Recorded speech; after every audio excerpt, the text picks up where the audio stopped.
Commander Naira Slade reclined in her pilot's seat, eyes on the endless stretch of stars ahead, her ship, the Midnight Star, cruising through the farthest reaches of Alpha Centauri. She glanced at her ship's navigation panel, the text flickering with the words every pilot dreaded. Destination Hutton Orbital. Estimated time of arrival 1 hour 24 minutes. She chuckled dryly. Of all the stations in the galaxy, why did she accept a cargo run to the most infamous outpost? Hutton Orbital, home to a station known more for its long journey than its amenities. No Supercruise overdrive on this old ship, just a real-time endurance test, watching space unfold second by second. The cargo wasn't much, just a lot of scrap to be made into Hutton mugs. People paid a ridiculous price for a mug from a station that took the best part of 2 hours to reach. Nearly there, Naira murmured as her ship edged closer to the distant speck of the station. The swirling lights of nearby stars had become static now. The soft hum of the frameshift drive, a distant noise she had tuned out long ago. Hutton Orbital. Only the most dedicated or the most foolish made the trek. She wasn't sure which she was. Naira tapped on the communication panel, bringing up the logs from earlier in the day. Commander Slade, I have a job for you. Routine, just a cargo of scrap to Hutton Orbital. Shouldn't take long. The voice of her contact in the Pilots Federation echoed in her mind. At the time, it seemed harmless enough. Routine, she smirked.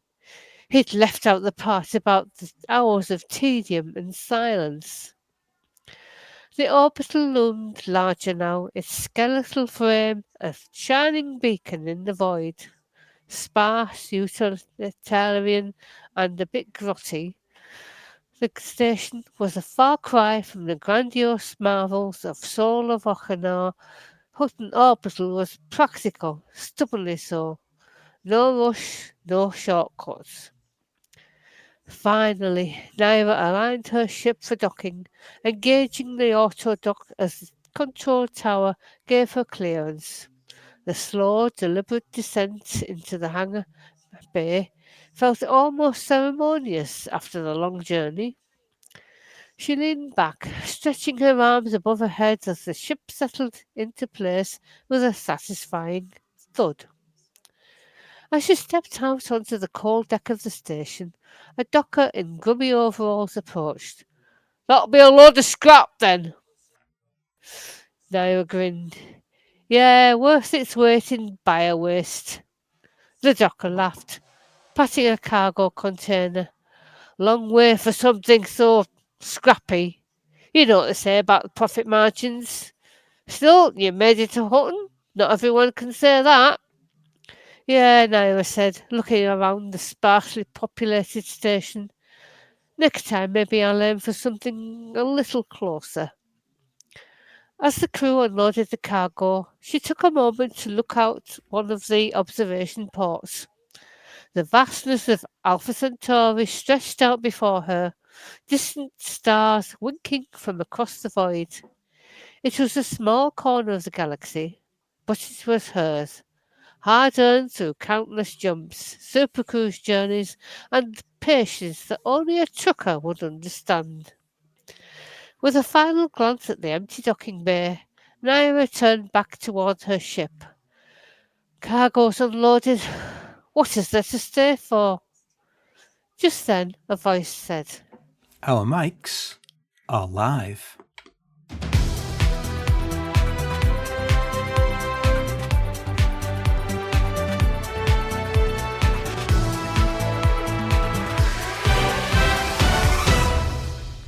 Good evening, and welcome to the Hutton Orbital Radio Live. It's just 3 of us tonight, thanks to a faulty batch of Mandalays. Our usual crew is still stuck halfway to nowhere, muttering something about never trusting refurbished thrusters. I mean, we're not saying it's suspicious, but if the Mandalay repair shop offers you a special discount, maybe think twice. Well, I'm still here, but mainly because I parked mine up before my birthday and haven't gone back to it as I haven't quite finished the cake yet. So isn't the quantity of Centauri Megagin you all drank earlier this week that's responsible for them all being missing? To be fair, last I saw Amelia, she was trying to stick a birthday party hat on Mooncake and ended up in the infirmary. Turns out Mooncake does not like party hats. Oh dear. So now the headlines. Pilots Federation calls for patience.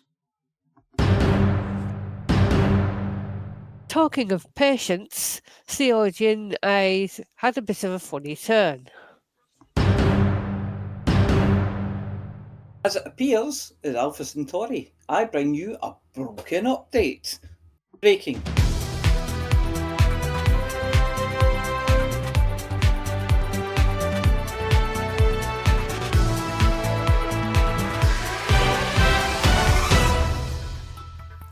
In a development that has surprised absolutely no one who's ever dealt with galactic bureaucracy, the release of the much anticipated Ascendancy update has been delayed. Yep, that's right, the update that was supposed to bring us the shiny new Mandalay on every pad, along with a whole lot of political reshuffling, is now officially on hold. The reasons?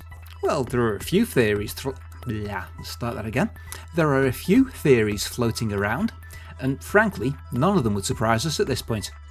First up, word on the Spacefine is that President Hudson, who was supposed to be cleaning out his desk, had been seen lingering around his office, just not quite ready to leave. Apparently he's still packing up his collection of commemorative Defender of Democracy mugs, and can't quite bring himself to delete the solitaire scores from his console. After all, it's hard to step down when you've got the high score. Then there's Nakato Kane, who was all set to move her operation to the new offices in Tia Isla, but we've heard her moving company is running late.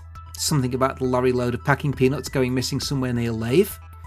She's been nervously checking her watch, hoping her potted plants survive the journey. Of course, we can't forget about Jerome Archer, who's been tipped to take over from Hudson, assuming he ever plucks up the courage to actually move into the top job on Mars. It's a big step, and we're told he's been seen at the local Habby Centre, inspecting office chairs and looking distinctly anxious about which one will make him look the most presidential. And finally, the real showstopper, those Mandalays. You see, the plan was simple: let a few pilots take them out for a test run, iron out the quirks, then stick the final prototype into the auto replimat and churn out thousands of them for the big release. Except, it appears that most of the pilots who borrowed them just haven't brought them back. Some claim they're stuck in traffic jams around Hutton. Others have misplaced them on Colonia holidays, and one or two are outright refusing to return them until they've properly bonded to the flight seats. Oh, and let's not forget that last prototype, the one that was used to make all of the new Mandalays. It was apparently loaned out to someone who promptly took it for a joyride and hasn't been seen since. Without that, the manufacturers have been left staring at an empty production line, muttering things like, "Well, this is awkward." So with the Mandalay shortage and the galaxy's political heavyweights all tangled up in their own messes, the Ascendancy update is officially on ice. Though the ice is currently doing a few laps around Proxima Centauri, it should be melted just in time for the 29th. But if you see someone driving a Mandalay with prototype scrawled on the side, do tell them to bring it back, won't you?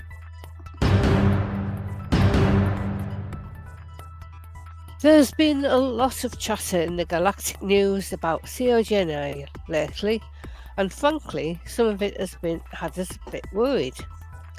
You see, Theo's unique ability to interpret Thargoid communications, thanks to a prototype implant, has made her invaluable in understanding those creepy crawlies and their intentions. But recent events have taken a turn. She's been in a coma after a violent seizure, and while Asia says she's stable, it's all starting to sound a bit ominous. Now, you might think that keeping lines of communication open with the Thargoids is a good thing, After all, maybe they just want to pop round for a cup of tea and a biscuit. Perhaps they're not actually bent on extermination, but Asimov's biotech CEO, Torben Rainmaker, doesn't quite share our optimism. He's gone so far as to suggest disconnecting CO from the Sargoid link by any means necessary, calling it a danger to humanity. Well, that sounds like someone's never tried turning it off and on again. Here at Hutton, we believe in a more diplomatic approach. Cutting her off sounds downright mean.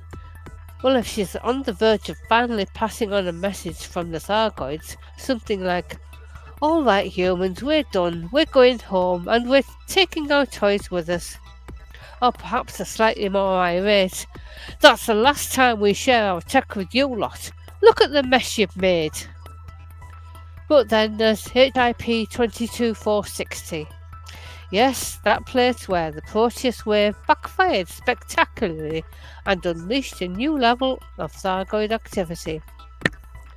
What if all these titans we're defeating, one after another, are just locks on a bigger puzzle, keeping something truly catastrophic at bay? What if beating them isn't the victory we think it is, but a countdown to whatever's lurking beneath HIP 22460's surface, waiting to burst out like a final raid boss with a grudge? Now, instead of pulling the plug on CO, we think it might be time for a different kind of intervention. For starters, how about offering her a nice Hutton mug? Perhaps filled with a generous splash of Centauri Megagen to help clear her the head. Maybe sit down, have a chat, and see if she can untangle whatever the Thargoids have been whispering. After all, nothing bridges interspecies communication quite like a good drink and a friendly chat. And if they're still sending ominous signals, well, at least we'll have a clear idea of why they're so grumpy. And speaking of things that need a gentle approach, let's talk about the last Titan. We're proposing a radical idea. Declare it as a site of special scientific interest. You know, just like those lovely stately homes that get open to the public, where tourists aren't allowed to stomp all over the flower beds. Imagine it, guides leading visitors to the Titan's interiors, explaining the finer points of the Thargoid bioengineering, with signs saying no laser fire and please don't poke the caustic vents. Instead of a battle zone, we could turn it into a galaxy's weirdest but most educational day out. Because honestly, we're not convinced that blasting every Titan to bits is the best long-term plan. Maybe, just maybe, understanding them a bit better might stop the Thargoids from sending wave after wave of bad news our way. So before the next fleet of commanders go charging in, guns blazing, how about we pause, take a sip from our mugs and try to listen? Because whatever's coming, it might help to have someone who speaks Thargoid, especially if their next message is "Prepare for wave 2," or "Here's your chance to parley." Unless, of course, they shoot first. Then we let Volcarius smash them into itty-bitty bits and declare them ruins of specific scientific interest, and recruit whoever is the stand-in for Tony Robinson to pour over them with a Geophys team and a small trowel. Welcome to the Hutton BGS bit, where we climb over the wall of the background simulation and eat as many unripe BGS apples as we can before a grown-up comes and chases us away. Well, there's no other way to say it. We've triggered another expansion. Since I can't be bothered to investigate possible expansion systems, let's just preserve the mystery for now. This week's big news is that we have an infrastructure failure in Hutton's home system of Alpha Centauri. It looks like the valves finally gave out in the radiogram, Cubicle 3 is blocked, again, and the McThargoid's Fatberg has gained sentience and wants to follow its dreams. Everything is also broken in Barnard's star. The ZX81, which runs the systems in Boston base, needs a new touch-sensitive keyboard and a replacement 16K RAM pack. They really should upgrade to a Spectrum. One of the fancy Amstrad ones with built-in tape deck. There are pirates all over the place in Norway. Where are their buccaneers? Under their bucking hats! Anyway, Wolf69 sees us in an election with the 36 Ophiuchi Future, or 36 Ophiuchi Future, and sees us with a chance to win a facility of our very own. We have booms all over the place. Well, you know the drill. But what does it all mean? Who knows? Not me. I'll have a go though. If you want to truck it, please truck food and machinery in a medium ship to Alpha Centauri, or truck them in a large ship to Barnard's Star. If you want to shoot it, then get yourself over to Norway and start looking for ships with a skull and crossbones on them. And that's it for this week's Hutton BGS bit.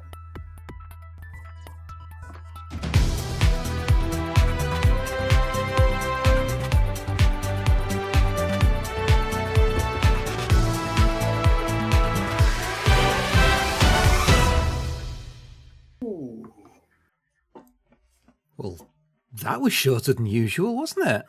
Who was shorter than usual? No, you're usually short. Yeah, okay. No, that's fine. No, it's fine. It's fine. I understand it. You're sensitive. Yeah, where's all of the crew? Away. Away. Away. Away. Yes. Oh dear. This is all of the crew this week. Yes, well, we do have a special guest Vulcarius appearing for his bit later, but and when we say special, we mean special. Very. Yes. Well, he's got more sense than to get involved in news articles. Yeah, he has. He has indeed. So, was there a Frontier live stream this week? No. That's the last Wednesday of the month. That's I next thought this week. was the last Wednesday of the month. That's next week. Okay. Next Wednesday. Oh, okay then. So what about a release? Was there a release then? Yeah, we should have all the new ships now, shouldn't we? There was the Mandalay was being released, yeah? Oh, yeah. Oh, No. wait, no. That was delayed. That was delayed. Yeah. That's the 29th. 29th, okay. Right, so that means that the Mandalay delay means that they'll get to do their live stream before the release and tell us all about it, yeah? Not quite. 29th is a Tuesday? Live streams on Wednesday. Yeah. And then we do a show Thursday. Way! It's going to be a good week next week. Yeah. And it's a green room week. So everybody can come online and moan about the delay. Yeah, everyone can come and do the same Mandalay joke without switching it up a little bit and doing a Mandalate joke. Yes. Oh, that's clever. That's good. Yes. Oh, but it's not like you say. It's precisely on time. Just Hutton mean time, which is very mean to Hutton. What? Yeah, but that time. The release date is the 22nd of October-ish. Yes, more or less. 10-ish. Yeah. And we'll be on. The clocks go back this weekend in the UK, so we'll be on the same time as game time. Yeah. Ooh. Can we just leave? Can we just no leave confusion for the next 5 months. Yeah, it would be lovely to just leave it there, wouldn't it? Yeah, it'd be nice. It'd be nice. But there we go. So Tuesday is the release of the Mandalay. Wednesday is the live stream, and Thursday is us. Green room. Yeah. And green room.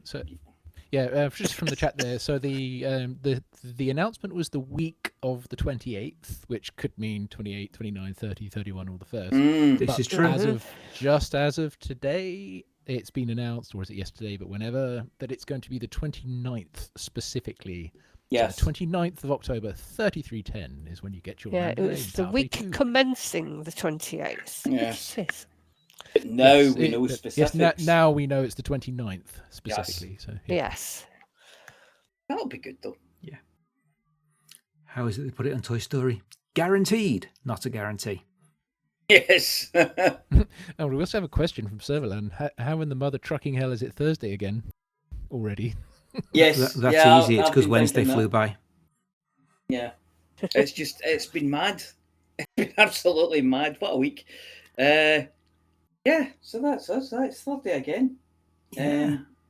Give it 5 minutes and it'll be Thursday again. Yeah, every 5 Yeah. minutes. Oh. Feels that way sometimes, doesn't it? Time's going fast, quicker and quicker and quicker as I get older. Yeah. Maybe Thursdays are like buses. We didn't have any for ages over summer, and now we got 3 of them coming along at once. Yeah. Don't go to sleep. Don't nod off. Don't go for a nap or it'll be Christmas. Oh, shut up. Well, the music's already started. Yeah. The decorations have gone up in the house opposite us. Wait, the Oh, goodness. on the house? Yep. They've got a load of pot plants out front, and they are now all strung with Christmas lights. And who's playing the music then? I heard somewhere. I think it was on a store somewhere. I can't remember. But they can't do that. They haven't had Halloween yet. Spotify started exactly, launching yeah. its Christmas theme And some stuff people as well. have been ready for Halloween since September. Some people have been ready Yeah. for Halloween since October last year. Yeah. Oh, that's true. Some people never stop being ready for Halloween, but that's justifiable. I mean, Christmas needs to belong in December, but Halloween can spread out a bit. I like Halloween. Yeah. Just Well, not trick or better than treat. Christmas. In fact, I think I might or I might not make it next week because I know the Barras Market near me is doing one of their night markets, and it's all Halloweeny themed. So I'm quite excited for that. A few is going after work. Take your roving Is Halloween. roving reporter kit with you. I could take a roving reporter kit with me. Yes. Live on location from her. Yes. Yeah. Strap my Okay, phone to my lovely. head. Still wouldn't be the weirdest one there. I think you need a selfie stick. Oh, I've got one. I've got one. No, I've got one. That's fine. Yeah, I've got a selfie stick there. It's really good. Doubles up as a tripod and everything. It's fantastic. Right, so I suppose it's time For some space news. for space news. Yeah. I guess it is. Let's push the button and see if it works. When you don't know where to get more space news, space news, space news, space news, space news, space news, space news, space news. That'll do. So, space news article the first. Giant asteroid to hit the Earth. Bum, bum, bum. Oh no, wait, it's already. When is it? When is it? Another one. 3.2 billion years ago. Yeah. Was it Only six? 3.2 billion years ago. Yeah, that's definitely a photograph of exactly what it looked like, though. Yeah. It's nice that it's in colour. They reckon it was actually really, really good for life on Earth. Yes, surprisingly so. Eventually. Yeah. Aye, S2 eventually. meteorite. Yeah, the S2. It was the one that wasn't the dinosaur killer that came just after the dinosaur killer. Actually, this was a different one. This was This one came well before everything. Yeah. This was before there were dinosaurs. I think there was slime. We might have had slime because this is like 3.2 billion years ago, and this thing was much, much bigger than the dinosaur killer. It was enormous. Yeah, it was a proper sea boiler. This one, wasn't it? Yeah. I like the way they've put the lines on it as well, as if it's all going to break into 3 parts there. You know. Mm. But yeah. So apparently the valley's still there, but it hit as well. And there's been like a crew going out picking up bits of supposed asteroid material. Yeah. And this massive valley.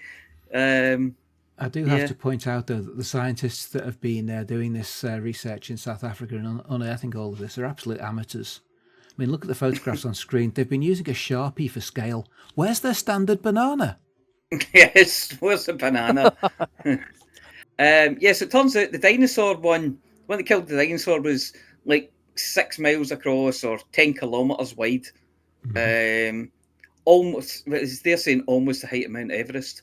That really puts it in scale for me. So a fairly large mountain landed on somebody's head. Yeah, it was big. They had a bad day. S2 was 40 to 60 kilometres wide. Yeah. So a very large mountain landed on with a somebody. mass 50 to 200 times greater. So not only was it bigger, it was more dense. So yeah, it sounds like a bit of a That's Sounds less like of a a bit of a mountain and more of a monster. small private island, isn't it? Yes, it's like a small planet. It's a small moon, you could say, because that's what it looks like in the picture. Yeah. It's not a Death Star. No, definitely not No. a moon. Yes. And yes, so it made a big mess, and people are now going to look for it. So next up, we have Mm. a pretty photo from Hubble. Oh, well done, Hubble. Maybe. Okay. Is it? Come on, Hubble, you can do it. another nebula that doesn't need And there it is. It's the M90 galaxy. to be. Oh, right. So, is that Messier night? Like I remember the that black hole picture from years ago from Messier 87. Yeah. So I'm Right. guessing that's Yeah, Messier 90. Missing it. Yeah, it's Also a whole, NGC 4569, located in Virgo. it's a whole galaxy, and it's orange and white, and it's very nice. It's a swirly one like ours. Yeah, but it's very, very pretty, and just at the right angle as well. Mm-hmm. Yeah, got a nice tilt. You can see all the light in the middle. Yeah. Oh, obviously Hubble's upset that JWST's been getting all of the glory recently. Yes. But you know what happened next? They'll turn JWST towards that, take another photograph and go, yeah, see how it does it better? Doesn't it look even better in infrared? Yeah. Does it? Yes. Yeah, But very nice. Pretty pictures anyway. Yeah. Next up, we have the tale of zombie stars. Zombie I stars? don't know about this one. It looks amazing, though. Yeah, it doesn't actually look like that. That's a Aw. bad artist's impression of the supernova remnant. You're probably better off. What's a zombie star then?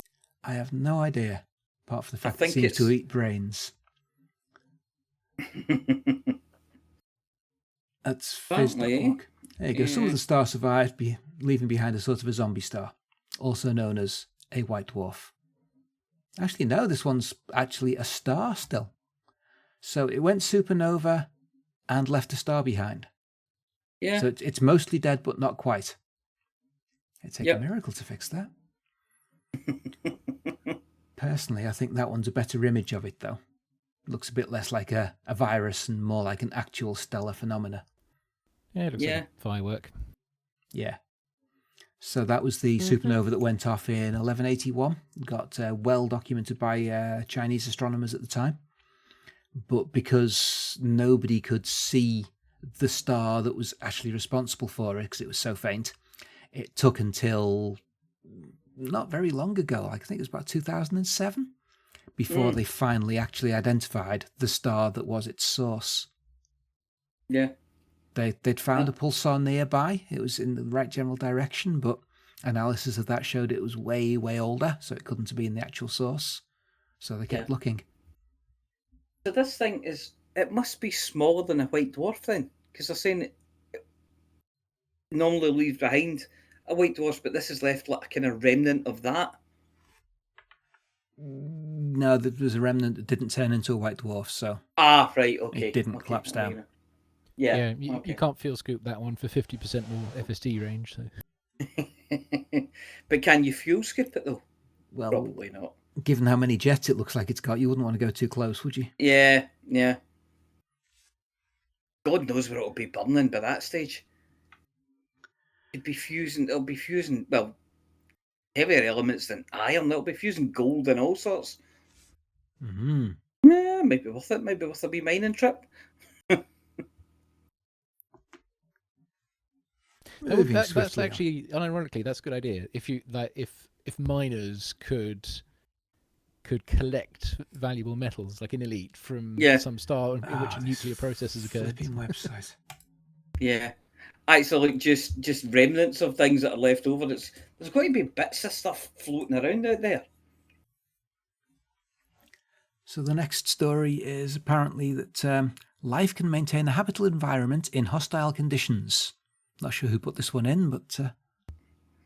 I always get don't know weirded out this by one. pictures like that have got multiple planets just in an impossibly close configuration. Yes.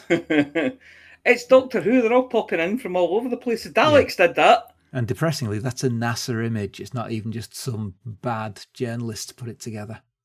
Yeah. Yeah, I mean, they're not. And it's not like that they're not casting shadows on each other, although they're not. It's that all of that would just smash together. Like, Yep. Yes. And most of them are well within Roche limits, and you'd have Yeah. sort of a absolutely. mess with a very pretty ring system. One of them definitely looks it definitely looks Earth-like. Well, most of them are. That's the whole point of the story. Mm. Out of the 6,000 and growing exoplanets we know of, there's a handful that are Earth-like, and out of those, they're trying to work out which ones have got habitats that might actually have living stuff in them. yes, we need more of this going on. That's what I think. Mm-hmm. Yeah. I want Earth 2. I want Earth 3. F4, F5, F6, yeah. Earth-like worlds. They pay the best, so people should be looking for them. Yeah, absolutely. Unless you're the people paying out the money. They're idiots with too much money. That's fine. Okay, that's all right then. There's some nice colours. Oh, I'll start that again. There's some nice colours. What's this one? Definitely. Is composite image of the planet Venus. Ah, okay. Oh, that one. Yeah. Yeah. Environment conditions. Yeah, that's the problem with finding life on distant worlds.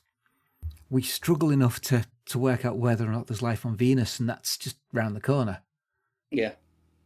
How we're meant to judge this for places that are hundreds, thousands of light years away? Yeah. I think the only thing they can do is they can do a spectral analysis of the colours in the atmosphere, don't they? Yeah, that tells you And some of they're the able to gases pick that are out, there. Yeah, some of the stuff that's there. But as we proved last year with the phosphine signals on Venus, that were Yes. definitely a sign of life. Yes. Oh, no, they may not be a sign of life after all. Oh, if they're even there, we're not sure it's actually there. And this is, 30, 40 million miles away, its closest approach? Yeah. Not 30, 40 light years away? Yeah, exactly. Yeah. But, you know, I mean, again, there's problems even getting to the moons with oceans, and then you go, right, we've got probes going there, and then you go, right, okay, they can do some analysis, but what they can't do at the moment is Get to the drill through oceans. 20 kilometres of ice to get to the oceans. They So should they're just hoping take a some of kettle this- with them. Yeah. Pour the hot that water would on and do melt it through. Yeah, you'd be fine. Yeah, yeah. Big tub of Saxa stable salt, and just sprinkle that on it. Yeah, actually, the kettle, one of the plans they have for drilling through the ice is quite literally to take a nuclear reactor and let it get hot and let it just melt the ice. And it'll Fall drop through into a into the bubble of ocean. water and it'll keep sinking steadily down, and the ice above it will refreeze, but they don't need to care because they're still sinking. Yeah. And then it'll kill everything when it gets through because it's radioactive. There's also the slight problem of not being able to get a signal back to us through 20 kilometres of ice. 20 kilometres of ice, yeah, unless it trails something behind it. Yeah, but you'd either have to unwind that very, very carefully and reliably, and 20 kilometres of cable is a lot to take to a moon, Yes, especially if it's it really is. armoured. Yeah. Yeah, so, So maybe not. Cat 5 isn't going to cut it, is it? You'd No, need, I think for you'd now need that- at least Cat 6A for that. Yeah. I think what they're going to wait on just now is like moons like Enceladus and Europa just spitting stuff out. Yeah. And then they can analyse that and see what's in it. Yeah, let the wet bits come to us. Yeah. Or orbit and get moist there. Yeah, and then if they find anything, they can go, well, it's worth going to that one to have a proper look now, and then they'll go drill through the ice and a giant octopus will come and eat the radioactive reactor, mutate, and then come and invade the Earth. Yep. Pretty sure I've seen that movie. Yeah. So I think we should kill all indigenous life on planets we colonize. Just to stop that possibility. We're doing a pretty good job of doing it to Earth, so. It'll be a radioactive monster. It'll go all Godzilla on us. But he's a good guy. Yeah. Probably. Is he that? Is he though? Is he? Sometimes. Yeah. Right, okay, so. Next. So we get to the last one. Right. The only reason this one is in, because it seems unfair to kick Boeing while they're down, is because somebody on the news team put this into the chat and said that the headline should be Boeing, Boeing gone. Yes. And that's been tickling them all week, And- so we've had to use it. You know what's been tickling me? See, instead of Boeing, I'm reading Boeing. Boing, The number of boing. people I've seen type I like- being or Boeing instead of Boeing in the Yes. past. Makes me think there's empathy. But to be absolutely clear, this is not a story about Starliner that's still not human rated. And this is not a story about the strike at their factory. And this is No. not a story about bits falling off their planes or tail No, rudders no. getting stuck sideways or their share price No. plummeting. This is a story from this week about a satellite that they built for Intelsat that fell apart on orbit. While in geostationary orbit. So. Yeah. The pretty much the Stick to worst both possible planes. place for a satellite to fall apart. So So, that's now orbiting yeah. as a trail of junk. yeah, in I a completely actually read- irreplaceable orbit. Yeah. I did read a bit about this one just on the off chance earlier in the week, and there was one group that was tracking 9 pieces, and another that was tracking 12 pieces or something like that. Yeah, Yeah. which means they're going to leave, or going to have to leave, a large chunk of geostationary orbit clear for those pieces spreading into. Mm. Yeah, Fun. yeah, it is pretty. From what I know of having deployed antenna systems, some of which point to geostationary orbit, the users of those do get a bit picky about like the RF patterns and how close their target, like their satellites, are to other targets. You can't have side lobes, otherwise it'll interfere with neighbors. That's kind of how tight geostationary orbit can be. Mm. So do we think it'll decay the orbit, or Nope. is it just going to... No, it doesn't. Oh, okay. No, it's Out there. Well, so everything in geostationary orbit at the moment needs to use propulsion to keep it there. So naturally it'll have to deviate. Yeah. In terms of when you said decaying, that refers to atmospheric drag, of which there'll be very little. That It wouldn't far be. out. Yeah. No. Yeah, because that's... the propulsion use is more about station keeping than avoiding delay. Because Right. if you're drifting half a degree east-west or north-south, then everybody's satellite dish that's pointed at you is going to get very upset when you're Yeah, not on you're station. not geostationary anymore. Yeah. And given that there's interference from the moon, from the sun, from Jupiter, orbits wobble. Yeah. They're not perfect. No matter how Yeah. accurate your initial orbit is, it doesn't last. And So that one geostationary is is going the most sensitive to that. So that is going to slowly drift then. Yep. Okay. And given that it's it in should- multiple pieces, some of them will be going a little faster, some will be going a little slower, which means that they will spread Yeah, so around the orbit. Yeah, it should follow the same general orbit. You'll have that aberration, as Litho just said. Yeah. But yes, it won't be exactly where the satellite dishes are pointing. That's true. Okay. Yeah, well, not that there's anything for me to pick up if they do point there, because it's No. broken. But the problem is you can't put a replacement in the same place No, because of course there's can't. bits of random crap of satellite there. Yeah. Well, wasn't there like 8 years ago? Wasn't there some project to target space junk and just blast Yeah, it there outwards was- or- Oh, there's loads of them. I If you'll don't pardon know the if it pun, went as none of far them have out. got off the ground yet. Oh. I don't know if it went as far out as geostationary, but yeah, they were supposed to latch on. It was like wee tiny satellite Yeah. things. Yeah. And they were supposed to latch onto a piece of junk and deorbit themselves. Actually, there were successful tests of phase 1 of one this summer, where if you Google it, you'll find there were some absolutely amazing close-up photographs of a piece of space junk that they'd put a retriever satellite into like 100 meters away from it, which was what they intended to do. And it didn't have Yeah. any retrieval stuff on board, just a camera, but they were proving that they could actually rendezvous in detail with Yeah. a piece of random unpowered junk. Oh, that's good. So they actually added to the junk. No, they'll have deorbited the satellite once it had finished. Yeah. But they can get something there, but then you need a way of attaching it to whatever's stuck there. And then you need enough delta V to put both of them onto an atmosphere entering orbit. Yes. And from geostationary, that's not a trivial amount. Yeah, that's not. That's to the surface. You're looking at 37 megameters. And they're not allowed. They're not I'd allowed to send it fire. away instead. They're not allowed to, I was going to say they're not allowed to fire it out the way then. The problem with sending it away is you need to raise the apoapsis when you get there, then wait half an orbit, and then raise the other side of the orbit again once you're at apoapsis. So it's a fairly complicated manoeuvre. If you can just drop the periapsis down into the atmosphere, then that'll sort itself out and burn up. Yeah, okay. So if you've got difficulty with handling the thing and you're only sure of getting one burn, you can do it that way. But if you're just short on delta V, I mean, most geostationary satellites at the end of life, absolutely, they get moved further up into a graveyard orbit. But that's because they're under control, they've got power, and they're just using the final reserves of their station-keeping thruster fuel to have enough delta V to get out the way for the replacements, which this one now can't do. This one won't, yes. Bits of it might, but most of it won't. So it really depends on the style of the collector. But unfortunately, most of the junk cleanup satellites that have been designed around catch up with something, lock onto it, and then make yourself big so you get more atmospheric drag. Yeah.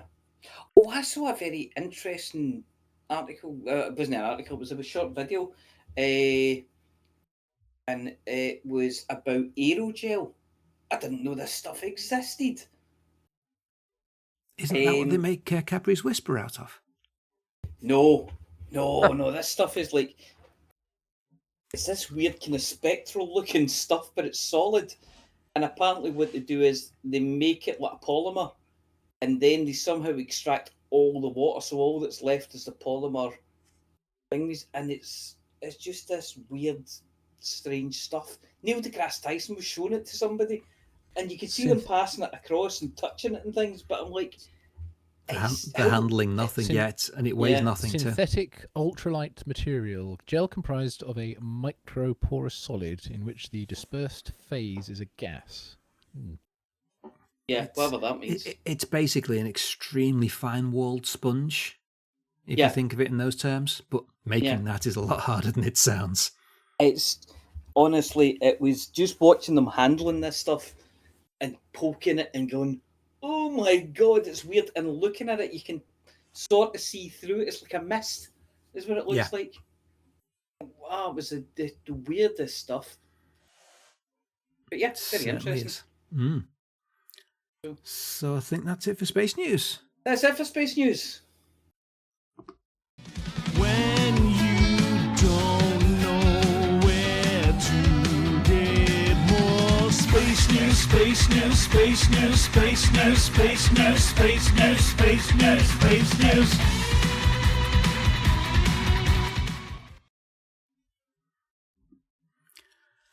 Which I guess means that it's time for Vulgarius. We're flying high in the black face, the thargoid threat. Vulgarius leads away, no fear, no regrets. Guards our Titan's breath, saving humankind. Together we'll defend, never fall behind. Whoa, keep your lasers flare. Whoa, Vulgarius is here, fight the onslaught. No fear tonight. Whoa, Vulgarius lights the fight.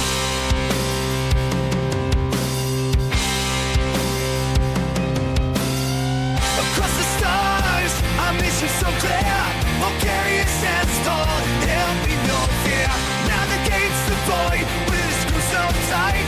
In the darkest space, he's our guiding light. Whoa, keep your lasers lit. Whoa, Vulgarius is here, fight the onslaught. No fear tonight. Whoa, Vulgarius lights the fight. Coriolis starports don't have docking bays sized for smithereens. But if they did, Titan Raijin was sure as Shinra to fit through the access corridor. It took a torrent of torpedoes to take it down this time, and very well done to the night shift for finishing off at 5 a.m. on Wednesday morning. But one way or another, the 7th Titan has toppled like a Type 8 transporter. You know, if it was end-on, with the arms in the ground, not with the landing gear. The Pilots Federation have yet to issue the new ship kit and decal rewards. According to several superstitious commanders, there is a purported way to expedite the process by going to the Pilots Federation forum, starting another new thread called Titan Decal When, getting locked by Osric or Robert Maynard for being a duplicate, then checking your livery options. But this is blatant blattering bunkum, and any reports of success are pure fabulosity. Anyway, With Siogenized telepathy not yet yielding anything useful, and one more Titan still in need of an appointment with a psychopomp, it's time to curtail your shell scavenging activities, sally forth and claim back control from Casio. We have the usual 3 invasions, this week in Laumas and Col 285 sectors, YT-F B12-3 and OS-T D3-146. The alert in HIP 4786 happens to be right next to a Counter-Strike port in Col 285 sector UD-G B12-2. So please grab your anti-Xeno missiles from the former and go complete them while missions from the former and go complete them while defending the latter. Vokovi also has a reactivated port not far from there, and remember you can find those ports quite easily by looking for the red port under attack icons on the galaxy map. After that though, until the Thargoids decide to buy back a few more Spire sites, all we've really got is a big cloud of empty control systems. On the plus side, the present Thargoid attack patterns are likely to reach a point where all they own are a bunch of useless empty systems round the back of the Titan, without any actual way to threaten humanity directly, even if we stop doing anything. But if you do feel like zapping a few space AX conflict zones, definitely check the galaxy map, open the Thargoid War information on the left, and tap the system at the top to target the place of prime progress. And that's it. Carriers on the airwaves, shouting out the fight. Forward mass rising, gotta stand up tonight. Just for taking Titans, keep humanity strong. Someone not to bed, all be singing this song. We're fighting there, saving everywhere. Say, come on, we'll make it and care.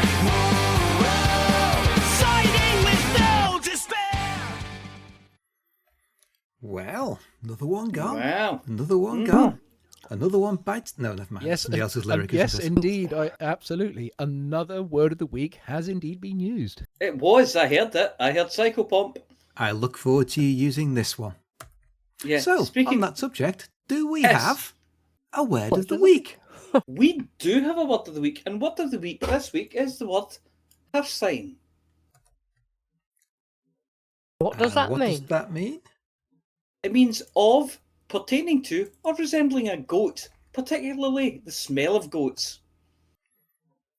Okay, can you use that in a sentence? You watch me go. On passing cubicle 3 today, I noticed a distinct Herstein odour. Right. Well, for those who are interested, that's now scrolling past on the headline, or should be. Maybe. Yep. Maybe, yes, I'm just going to post it into the chat as well. And we look forward to a Hairsign Titan report next week. Yes. Or possibly there'll be some Hairsign He'll find commanders. He'll find a way, you know he will.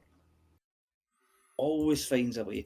Right, shall we go to what's in my script, the spice fart of the week? Honestly. I know. Yeah. It's space Yes. facts, lots of space facts that what you know you need to know. Think from Hutton straight to your brain.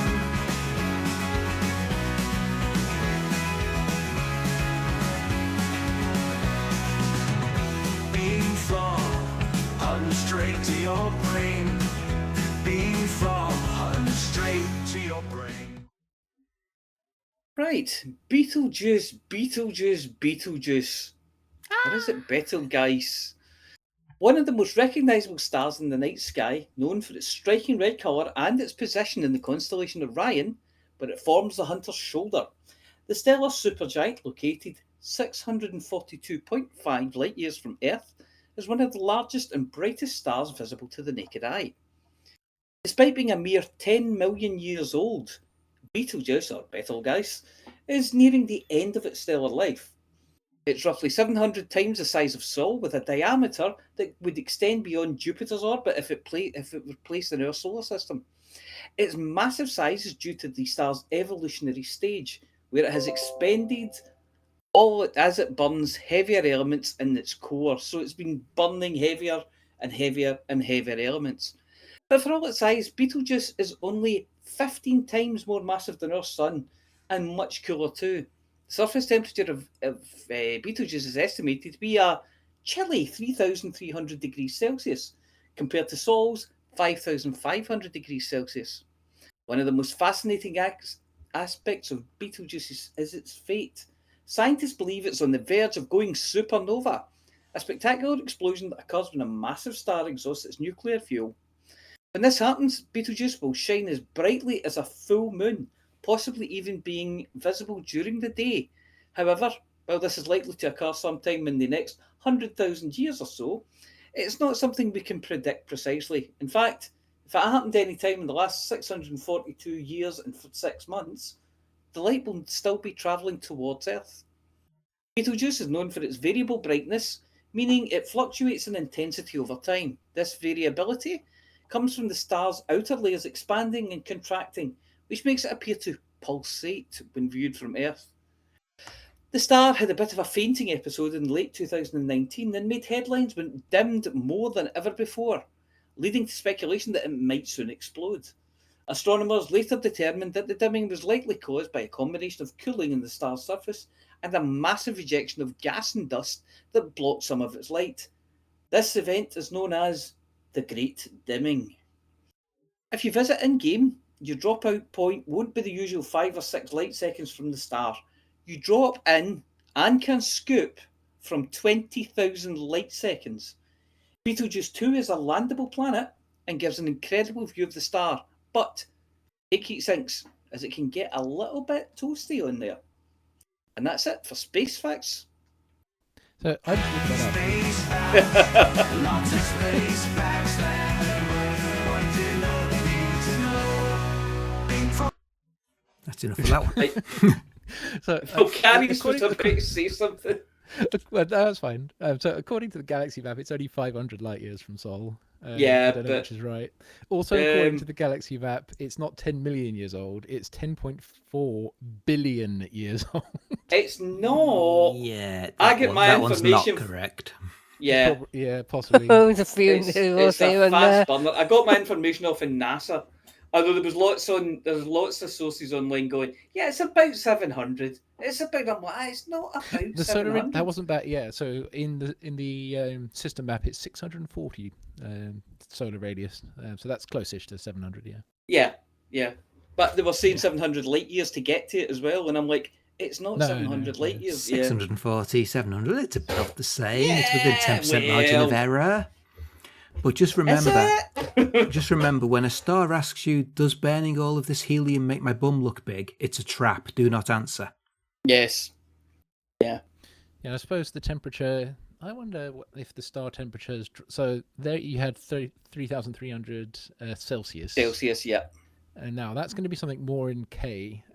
Now in the galaxy map, it says it's 2,400 K. Although I don't know if 1,000 years would do that to it. Yeah, I don't know. It depends. Might Yeah. have gone over by then. Who knows? It hasn't. I've been. Ah. Well, that's all right then. Yes. Yeah, I've actually been there, so I've been to the source. So it's not like it could have happened in elite in game time the last 642.5 years. I've been to it. Yeah. I was there. I was within 20,000 light seconds It's of it. possible you just weren't looking properly. I mean, it could Yeah. have done it quietly. Yeah. If I tell you what, see if you land on Betelgeuse 2 Mm. and the sun comes up or the star comes up over the horizon, it takes up the whole horizon. It's gigantic. Wow. Yeah. Might And I have was to head out there and have a astonished look. at how far away you are when you're scooping. I dropped in and I'm like, Scoopy, and going, it doesn't look that big. That's something we've tried. So at the Imperial Navy Mathematics Department, that's something Yes. we've tried at VY Canis Majoris. Mhm. The goal was to see if you can fuel scoop around VY Canis Majoris while in Supercruise Overcharge. The result Wow. is if you use A rated, it's too fast. Yeah. If you use C rated, you get close. It's the radius is just outside of fuel scoop range if you use C rated, No. and E is too hot. So Yeah. And that's the thing. Beetlejuice isn't even the biggest. There's bigger VY cannons majority, as you mentioned. Although, now one of us might have to go buy a Mandalay because that's got slower SCO and more stable than the Python Mark II, which is what we were using. Well, as soon as they're available. Yeah. We'll probably be doing power play. Yeah, given that they're running Mandalate, as you pointed out earlier. Yes. I'm still trying to think of something good. It's like one of those moments when somebody says something really right, you go, yeah, and can't think of something. I'm having one of those moments right now. I'll get back to you in about 10 minutes. Yeah. Oh, I know a good one. Yes? Yeah. It's time for Flossy with the CG News. Hooray!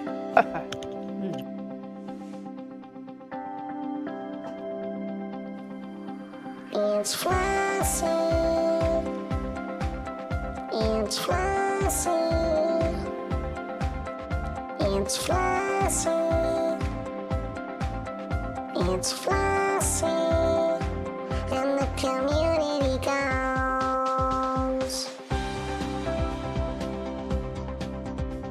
Hello, Flossy here with this week's CG News.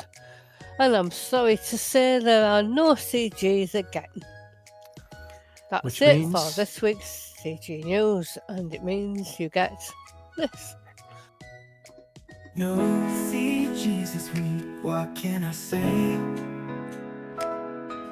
Flossy's got no task, no work, no play.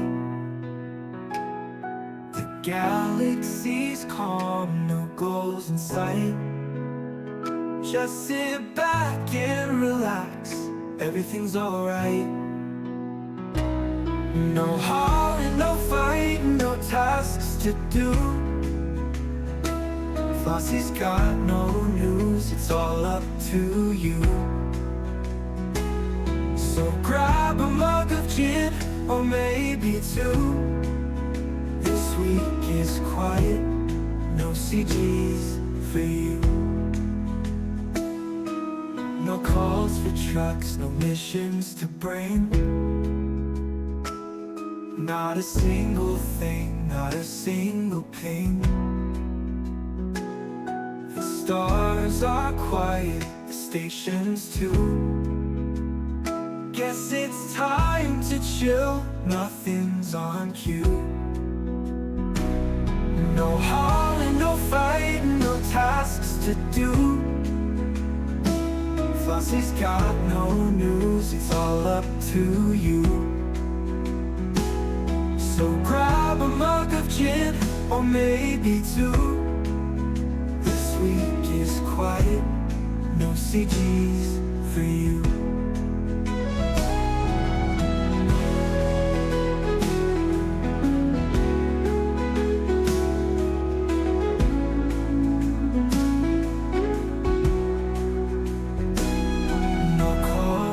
Trucks, no missions to bring.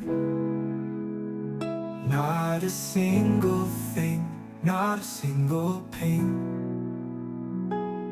The stars are quiet, the stations too.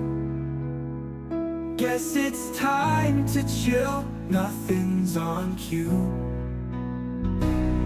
No hauling, no fighting, no tasks to do. Flossy's got no news, it's all up to you. So grab a mug of gin, or maybe two. This week is quiet, no CDs for you.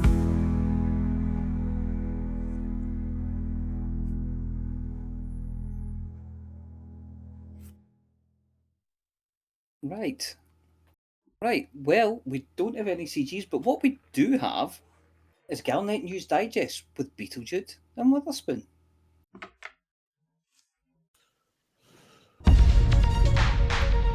Galnet News Update, 24th of October 3310.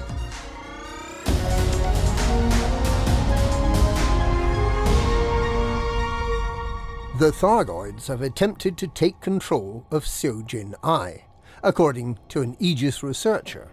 leading to renewed concerns about those rescued from the Titans. Seojin Ai, who's in the care of Xena research group Aegis, has a cortical implant that allows her to listen in to the Thargoid hive mind. But it seems like it might be working both ways. Waking from a week-long coma earlier today, and apparently being none the worse for her experience, the former test subject D2 released a short video statement only a few hours later. She says she experienced intolerable noise in her head and was aware of an alien consciousness probing her brain. She suffered a seizure and passed out, but even while unconscious, she was aware of another intelligence replaying her memories. She said she's convinced that the Thargoids have finally noticed her presence in the hive mind, and have used the connection to learn everything they could from her about humanity.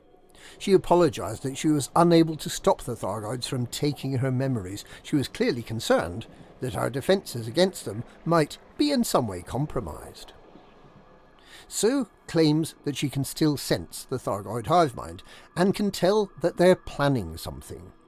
She said she remains confident that Aegis will do everything it can to address any new Thargoid threat.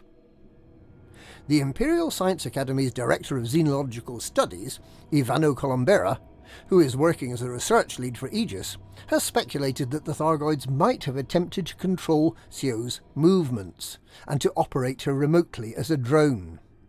The implant gave them a way into her brain, but her awareness of the hive mind may have prevented them from being able to control her. There has previously been speculation that the human prisoners taken by the Thargoids and stored in life support pods on board the Titan hive ships until they were rescued may be subject to being remotely controlled by the Thargoids. There's previously been no evidence of the Thargoids trying to control humans, so this latest development is a concern. However, thorough medical examination has revealed no evidence of any implants or other alien technology. Many thousands of rescued prisoners are going about their daily lives in Alliance systems. The Federation and Empire, however, have decided to keep their rescued prisoners under secure medical supervision. Meanwhile, Titan Raijin has suffered an explosive meltdown, leaving Kokijo as the last remaining Titan. Raijin exploded early on the morning of the 24th of October 3310 and is now a caustic no-fly zone for at least a week before the salvage effort can start. Aegis scientists have hinted that further technological developments may be possible using salvaged Titan equipment. The destruction of Titan Kokijo may not be as straightforward as the preceding 7.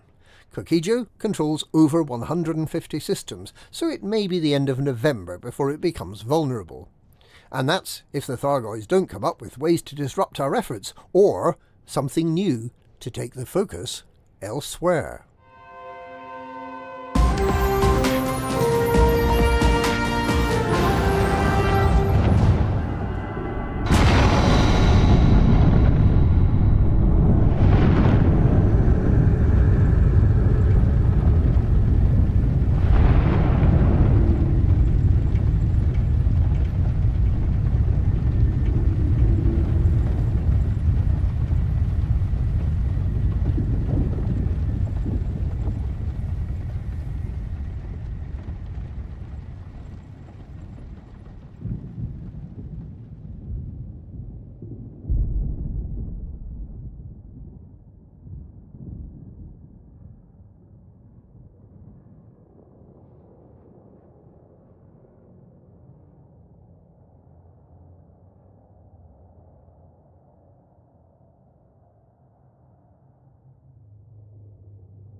Well, thank you to Beetlejuice and Witherspoon.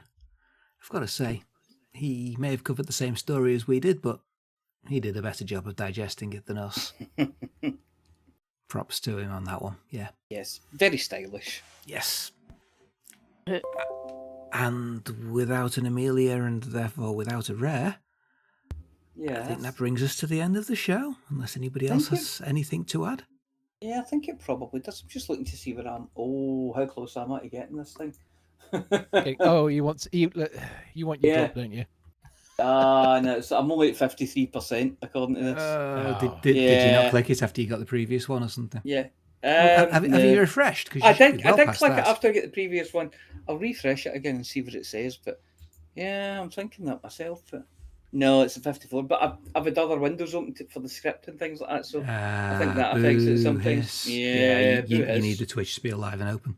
Oh, Yeah. well, you'll get it next week, maybe. I'll get it next week, maybe. Yeah. Probably at some point. Yeah. Unless Vocarious, can you pad for about 45 minutes? I could probably do 45 seconds. Do that 60 Yes. times. No, it's not enough. Yeah, do that 60 times and we get a winner. Well, yeah. I was just thinking so end of November. It's a bit on. Yeah, it's a bit on the optimistic side. According to forum analyst Ian Doncaster, by the average rate, that would place us around the 12th of December for destroying Casio. Okay. But all it takes is the Thargoids not to bite back any spire sites, and it'll take longer. So who knows? Yeah. Hmm. Happy Christmas, everybody. Yeah. What? Well, it gives you something to do in the Christmas holidays anyway. Yeah, it does. Or on the lead up to Christmas, at least, when you should be out buying Christmas presents. Yeah. But, yeah. That's the one. That's the one. Right. Right. What we call Thank it you home very tonight? much, everybody. Thank you to the listener for listening. Yeah, thank you. The checks in the post. Yes. And Don't for try to now, cash it for another week. I guess it's just time to say for the mug. The thing. For the For the mug. Mug. Mug. Mug.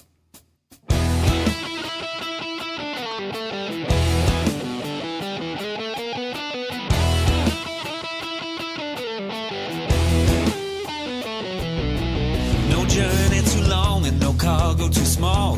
The profit margins never really mattered at all. We're gonna take the cargo where it's needed today. Super cruising all across the Milky Way. We'll take anything, anytime, anywhere.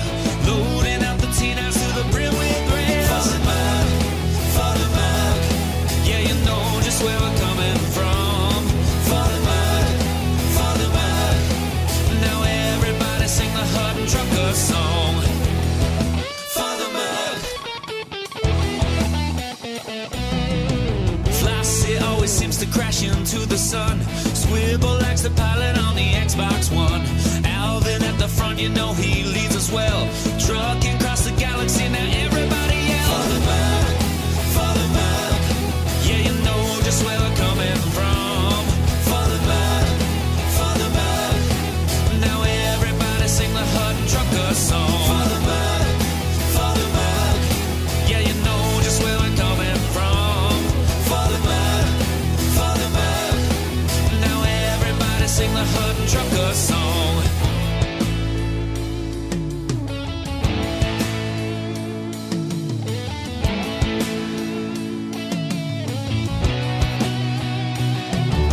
For the mug.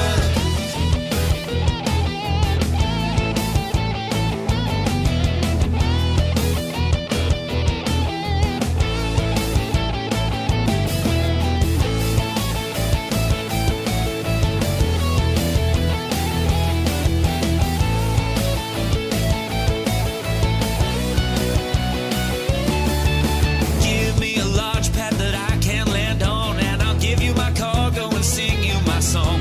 No part 22 light years to go. Cruising to Hutton, whoa. No journey too long and no cargo too small. The profit margins never really mattered at all.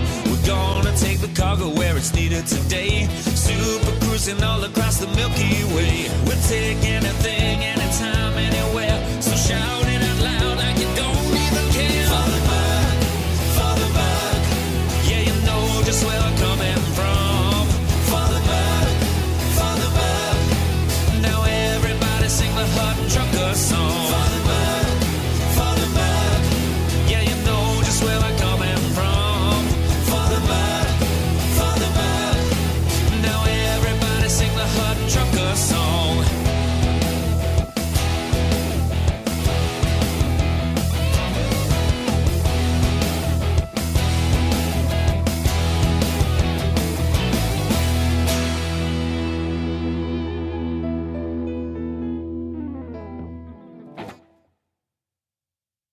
Ladies and gentlemen, that's the end of the show. Everybody's buggered off now, so why don't you bugger off